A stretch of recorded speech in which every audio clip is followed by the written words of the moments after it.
A few moments later. Hello guys, ako si Ali.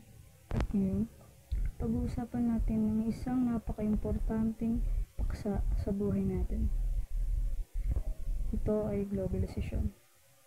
Ano nga ba ito? At paano ito nakapekto sa buhay natin? Tara, samahan niyo ako.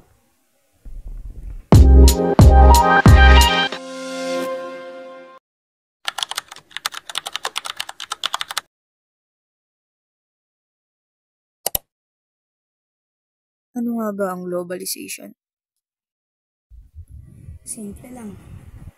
Ang globalisasyon ay proseso kung saan nagiging mas konektado ang mundo sa pamamagitan ng kalakalan, teknolohiya, kultura at komunikasyon.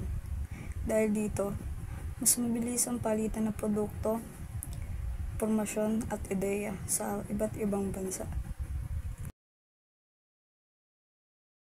Ang isang positive effects ng globalization ay mas madali na ang komunikasyon at travels, kaya't mas napapalawak natin ang ating kaalaman at kultura. Ang isang negative effects naman ng globalization ay may mga industries na mawawala dito sa Pilipinas dahil lumilipat sila sa ibang bansa na mas mura ang gastos.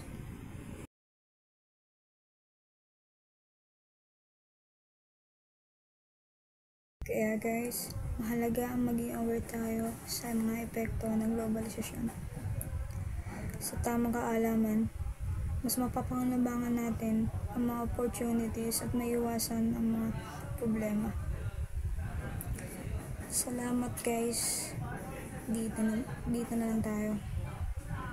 Huwag kalimutan mag-subscribe, like, and share. Thank you so much. Peace out.